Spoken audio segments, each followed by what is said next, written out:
Hey everybody, it's TT Benjamin from the Game Woven podcast, and there will be much pain in the days ahead because you're listening to Tale of the Manticore. The following podcast is intended for a mature audience. Listener discretion is advised.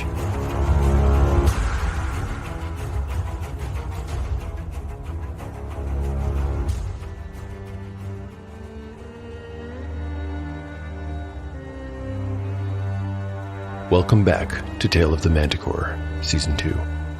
Like the creature from which it takes its name, Tale of the Manticore is a mashup, a crossbreeding between two different species of storytelling. Here you will find the unpredictability of old-school RPG paper and dice games with the storycraft of a dark fantasy novel. No character is sacred, and no character will be spared if the dice decide their fate is at hand. According to lore, the tail of a manticore is barbed with cruel iron spikes. There will be much pain in the days ahead.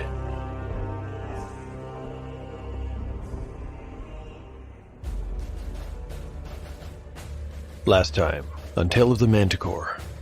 The last chapter leans heavily into the game part of this hybrid model of storytelling. First, as Bazu achieves level 3, and then, as the party enters into combat, a real barroom brawl with Rosefingers and his gang in the Tumbledye Tavern of Black Creek. Dice roll, swords flash, and blood is spilled. This fight is for real, and by the end, the leader of the thugs and his henchmen are all dead on the floor. Luckily for the companions, who are trying to keep a low profile on their way to Nepul, the innkeeper hated Rosefingers. He'd been living with the man's abuses for years, and now is grateful to see him slain. He's so grateful, in fact, that he offers to help the party by disposing of the bodies and taking care of the mess. He even gives them free room and board. The story then cuts to Krell, who seems to be losing his ability to concentrate on his work. Whatever it was that he saw in Ickhart's and Terragrim's cells, the visions now haunt his thoughts. In the morning, neglecting all else, he heads back down to the dungeon.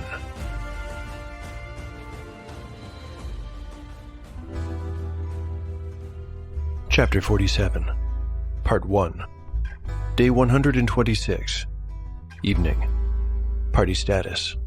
Party members who were wounded in the fight have each received 1 point of natural healing, and Bazu has cast Cure Light Wounds on Yellowfly for 6 points, and again in the morning on Catsbane for 5 points. Current hit point totals are as follows. Yellowfly, 26 of 30 hit points. Shawnee, 21 of 22. Jace, 30 of 31. Catsbane, 13 of 15. Bazu, 13 of 13. Spells available. Catsbane has memorized Read Languages, Magic Missile, Invisibility, and Mirror Image. Bazu has prayed for Detect Evil and Bless. They had left the Tumbledye at dawn, obeying the innkeeper's instructions to leave the room keys on the counter and let themselves out. The owner must have been up all night, for the place was about as clean as it could be. The blood had been mopped up, the bodies removed, and the table pushed back into place. A new customer just coming in would have no idea that a desperate fight to the death had taken place in that very spot mere hours before. The weather on the way to Nepul had been fair for midwinter, with winds and snowfall at a minimum and a clear blue sky overhead. Now, just as the sun was setting, Shawnee pointed ahead and announced that the walls of Nepul were visible in the distance. Spirits lifted as every one of them began to think about a hot meal and a chance to rest their sore feet. They passed by a dozen farms as they approached the jumble of beige stone towers, arches, and walls that made up the small city. Spires poked up at the orange-pink sky, and numerous flags and pennants snapped and whipped as though restless in the light breeze. "Well, I suppose one of these farms must belong to Cole's family," Yellowfly wondered aloud as they got closer. The thought put another notion in his head, and he asked, "Where did Tam live in Nepul? Did he ever say?" "I don't think he did," replied Shawnee, "but he mentioned Father Luden several times. They were close." "Well, that was one of the names on the cipher we found under the sawmill. One of the prisoners it listed. Too bad. He might have helped us find Tam's kin. We should look for Cole's, too, once we've dropped off our charge here. Perhaps we'll make some inquiries."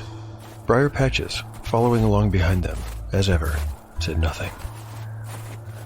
Nepul, being a border town, had a tradition of charging those who passed under its gates an entrance fee.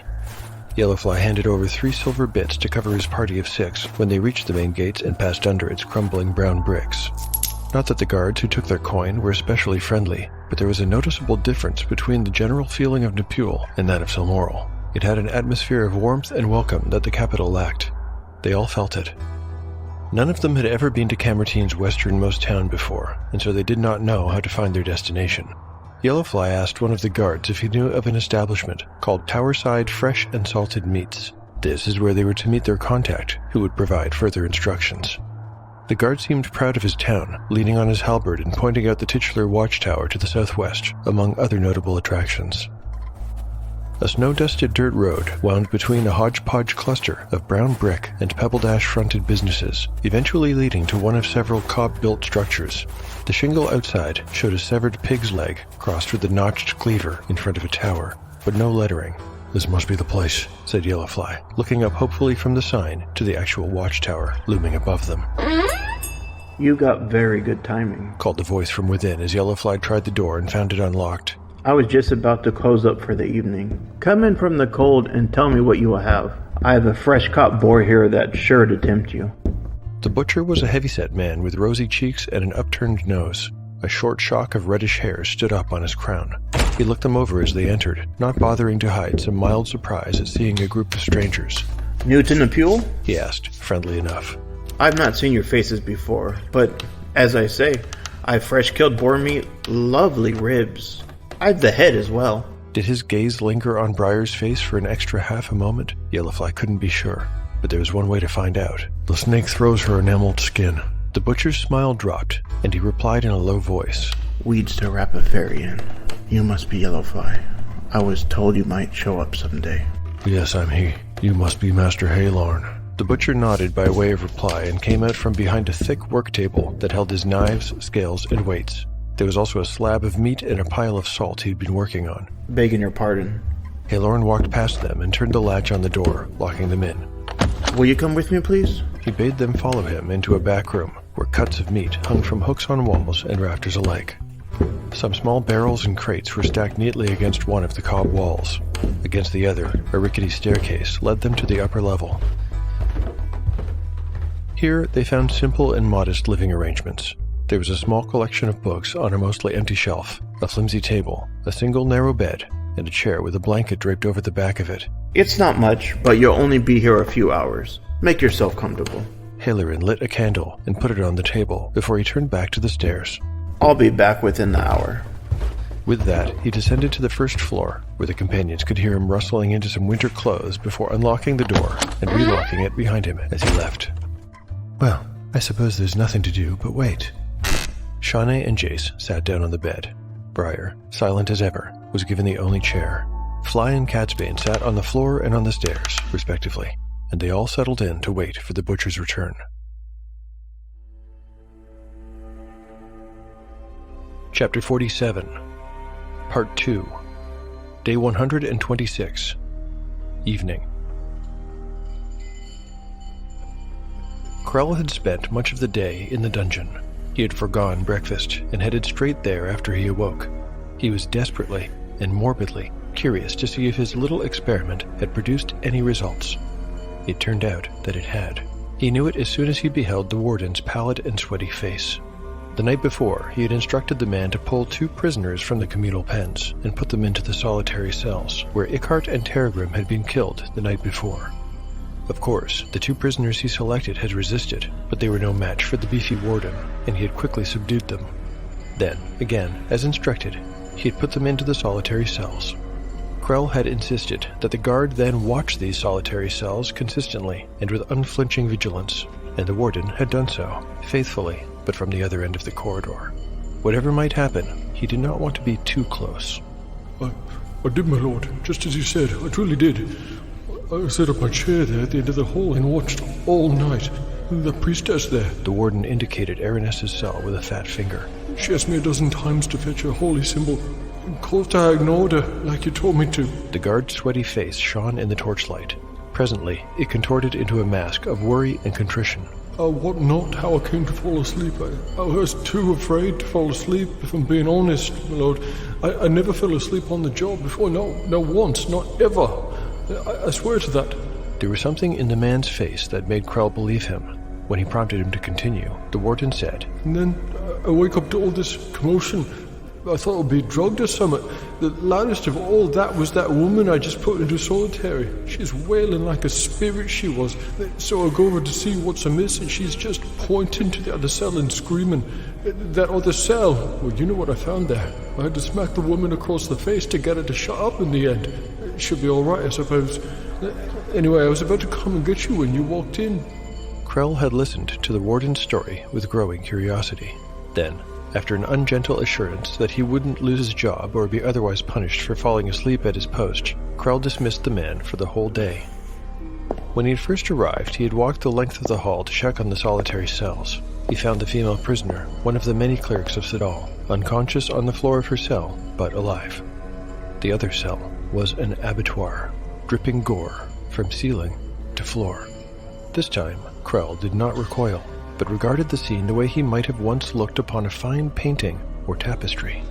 There was beauty in what he beheld. So many hues and folds of red and pink and white were contained in the human body. All thoughts of duty, all concern, diminished as his eyes drank in the scene. Idly he ruminated. Carrick was long gone. He had probably fled, and why would he wish to return? Krell hoped he never would. He certainly had no intention of hastening their meeting by tracking him down. Serodioth, the mad wizard, was still at large. He was now potentially an enemy, but what of it? It seemed he had likewise fled. Krell wondered if there was any merit to his great claims of arcane power anyway. He had never seen any proof of the warlock's magic. Perhaps Serodioth was no more than a con man. Krell had not seen much of Captain Sindwan recently either. He had the sense the man was avoiding him. Well, he was fine with that, too. The less they saw of each other, the better. Staring into the solitary cell, he remained in the dungeon for hours. Even when it began to stink, even when the other prisoners began to implore him for the smallest mercies, and he didn't move from that spot until evening, when he selected a fresh prisoner with whom to continue his experiment. This man was too old and feeble to offer any resistance as Krell hauled him out of the communal pen, one-handed, keeping his sword out and pointed at the other inmates should they decide to be courageous. None did, and the old man went into the cell, still slick and dripping with the previous occupant's remains. There he fell to his knees and immediately began to pray. Krell's plan was to stay there all night and watch. He had to know what could cause such absolute ruination. Whatever was coming into the dungeons and killing his prisoners, he intended to see it with his own eyes. The thing that's been haunting the dungeon and causing mayhem will return later in the middle of the night. Even though that visit is still a few hours away, I'm going to have Krell make a saving throw now to see if he'll fall asleep as the warden did. This sleep is a magical effect, and so Krell, being a 7th level fighter, will need a 12 or better on a d20 to save. He has a wisdom score of 13, which affords him +1 on the roll. Here we go. I've got a 3. Looks like he'll slip into oblivion while the thing is present, and miss everything. Are you old enough to remember physical gaming magazines? You know the ones you bought from your local game store or ordered via mail. The ones we couldn't wait to read back in the 80s, 90s and 2000s. The ones that filled our little gaming hearts with joy. Well, I'm bringing back that joy. D12 Monthly is a zine for the world's oldest role-playing game and comes out at the beginning of each and every month. You can get a PDF for free from my website or get a printed physical copy sent to you by joining my Patreon or buying direct from the site. Better than just getting bills in the mail, go to yumdm.com, that's yumdm.com, to scratch that itch that's been bugging you for the last 20 years.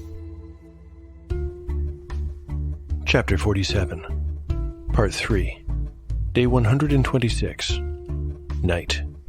Party status. The party status is unchanged.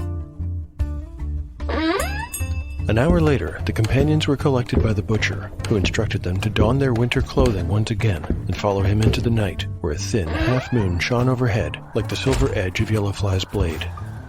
Nepul after sunset was vastly different from Silmoral.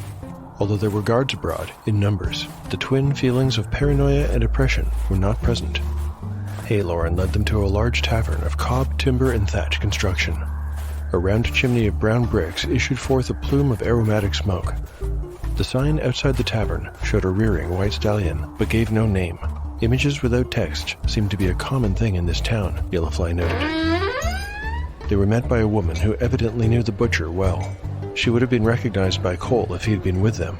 She was the notably ill-favored woman who, during the king's 3 days of blood and justice, had leapt bravely onto the stage to free those who were slated for execution. To the companions, however, she was a stranger.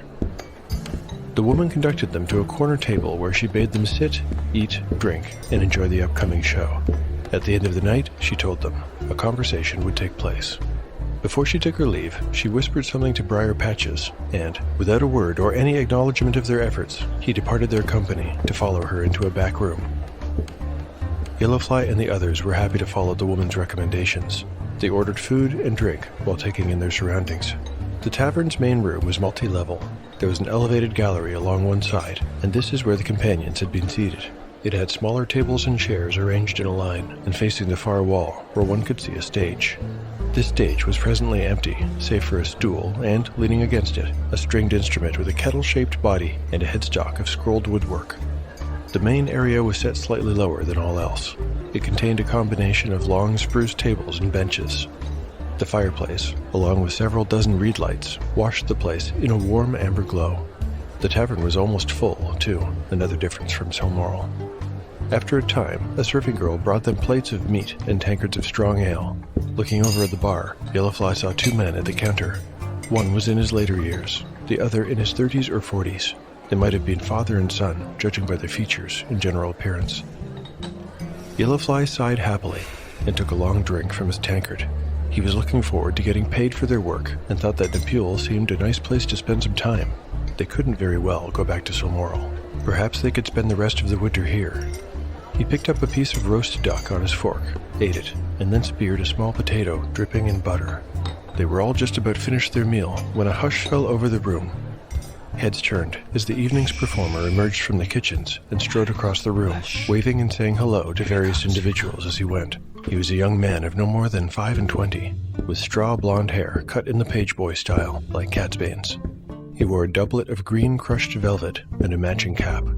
After mounting the stage, he picked up the stringed instrument, sat on the stool, and began to sing in a tone of disarming simplicity and beauty.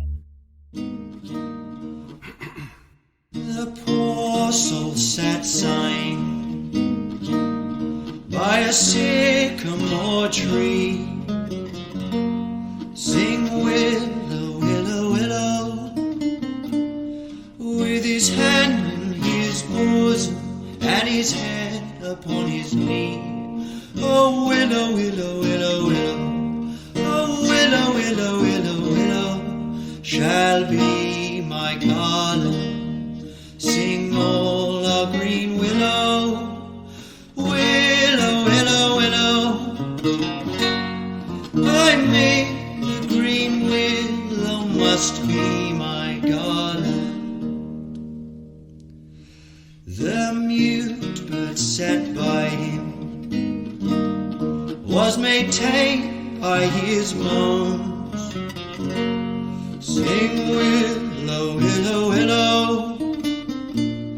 The true tears fell from him, could have melted the stones. Oh, willow, willow, willow, willow, oh, willow, willow, willow, willow, shall be my garland. Sing all the green willow, willow, willow, willow. By me the green willow must be my garland. The companions have noticed the 2 men at the bar, but for their part, they have been actively studying the PCs and discreetly trying to take the measure of them.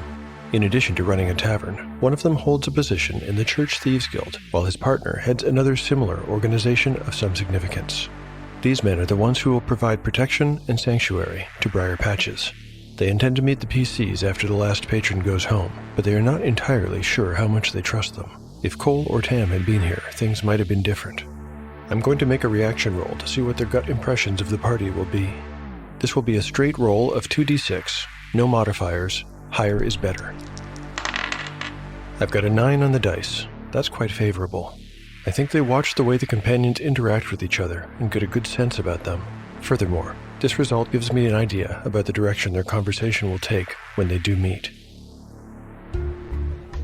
The bard played on for another dozen songs or more. He was, without a doubt, the most talented performer Yellowfly and the others had ever heard. His voice was mellow, never strained, and his unique baritone lute, if that's what it was, produced complex and complementary chords and single-note harmonies under his dexterous fingers. The end of his performance marked the end of the evening for most of the tavern's patrons. They finished their drinks and rose to go home right after the bard left the stage, shaking hands and stopping to chat briefly with members of the audience as he went. Within a half hour, the place was all but empty. One of the bartenders wiped down his station with an oiled cloth, while the other counted copper coins into a strong box. There were 3 serving girls as well, and they, like the bartenders, divided the closing duties between them, with one sweeping the floor, another collecting empty mugs and plates, and the third following the second with the damp cloth with which she wiped the tables. While these mundane and routine jobs were taking place, the kitchen door opened, and the ill-favored woman who had seated them at the beginning of the night appeared. She approached their table and asked if they had enjoyed the show. Yellowfly replied sincerely, "He's the finest talent I've ever seen, I should say. What's his name?" When the woman told him, he rocked back on his chair. "That was Hamnet Rattlestaff. The saloon is tears. I thought he'd be older. No offense, but I wouldn't have thought to find him in Nepul." The woman had laughed at that and said there was precious little work for bards in Tilmore of late. And besides, the tavern owner was a man of some esteem. She had an accent that marked her as a native Nepulic. It reminded Yellowfly of Cole. This woman, who'd still not given her name, bade them follow her. When they rose to do so, they saw her heading not for the kitchen, but for a little staircase that led down to a basement level. By instinct, Yellowfly did not want to be in an unfamiliar place with likely only one exit, and so he said, "Can we not conclude our business here, where it's warm and comfortable?" The woman did not turn around. She simply said, "Come with me," before taking the stairs. The others hesitated until Yellowfly shrugged and followed. The cellar was dirt-floored. Thick, heavy rafters spanned the low ceiling. This level appeared to be a single, large room. It featured a stout, round table ringed with chairs, enough to seat 7. There were crates and barrels lined up against 2 walls. The other 2 sported shelves bowed under the weight of various sundry supplies and foodstuffs. There was also an empty barrel at the foot of the stairs, to which the woman pointed and said, "Put your weapons here." Yellowfly reluctantly agreed to surrender all but the silverthorn, though he did not offer any explanation for it. The woman gave him a quick once-over, shrugged, and told them to sit and wait. Then she went back up the stairs. A few minutes passed, in which Shawnee shot daggers at Yellowfly with her eyes, unhappy to have been disarmed, though she still had a dagger hidden in her boot. Yellowfly avoided her eyes and instead sat with his elbows on the table and fingers steepled in front of his face, waiting. They sat in uncomfortable silence for a few minutes before they heard the sounds of people at the top of the stairs. There was a muffled conversation going on, but it was impossible to make out what was being said. At least, it would have been impossible for most people. Shawnee raised a finger in the air with one hand, pointing to her ear with the other. The gesture wasn't strictly necessary. Nobody was making any noise. All the same, she squeezed her eyes shut in concentration as she tried to overhear the words being exchanged. As a 6th-level thief, Shawnee can hear noise on a roll of 1 to 3 on a d6. Everyone present can tell that the conversation is between 2 men, but only Shawnee has a chance to hear what they're actually saying. Here's the roll. A 2. That's a success. How interesting. Well, I know what she hears, but her companions will have to wait, because before she has the chance to tell them, the 2 barkeepers appear at the bottom of the stairs. Thank you for listening to Tale of the Manticore. If you've enjoyed the show and would like to help to support it, there are lots of ways to do so. You can recommend it online or to friends. You can like and retweet episode announcements on Twitter. You can pick up One Shot in the Dark, the Pendulum World Building tool, or Encyclopedia Manticorica on DriveThruRPG. And finally, you can rate or review the show on your podcatcher of choice. Thanks to everyone for their support of the show. At this time, please allow me to share one of your kind reviews. This one is from the Podbean app. It was posted by Agent 13. Agent 13 writes, "Finally all caught up, and I have to say, I loved the characters of your first season, but I'm finding I'm digging this season's characters even more. You have a great balance of thrilling adventure and dramatic character moments. Often when folks think of serious and dramatic tone in an RPG actual play, it's easy to fall in the edgy just to be edgy category, and there's never been an episode of yours where I felt that happening. Great show as always. Thanks very much, Agent 13. I think I was probably a bit guilty of edgelordishness in the first few episodes of Season 1, if I'm being honest. Anyway, I am so glad you're enjoying the show and getting into the characters, and I too am curious to see where it all goes. Your review is super appreciated. Thank you. I'd also like to thank this episode's single guest voice actor, James T. Hook of Tainted Edge Games, as Halor and the Butcher. Thanks so much for your contribution to the show, James, and welcome to the cast. I've also brought in some heavy-hitter music talent this episode. I reached out to YouTube's The Bard Band months and months ago after finding their version of the Willow Song in a kind of lucky stumble upon. They graciously gave me permission to use the song here, and for that, I'm extremely grateful. For listeners who'd like to get in touch with me, I'm at ManticoreTale on X or Tale of the Manticore Podcast on Instagram. And there's always email, taleofthemanticore@gmail.com.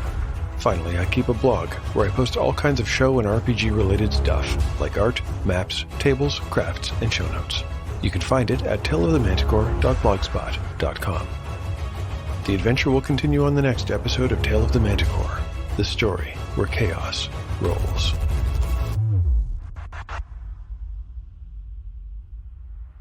Oh, hi there. Do you like D&D? Do you like talking about D&D? Do you like listening to people talk about D&D? Then I've got just the thing for you. Here at the Roll4 podcast, we talk about D&D. We explore in-game history and lore. We deep dive into races and classes, and we discuss our personal experience and offer advice to DMs and players both old and new. And we don't do it in this ridiculous voice. The Roll4 podcast. Find us wherever you get podcasts.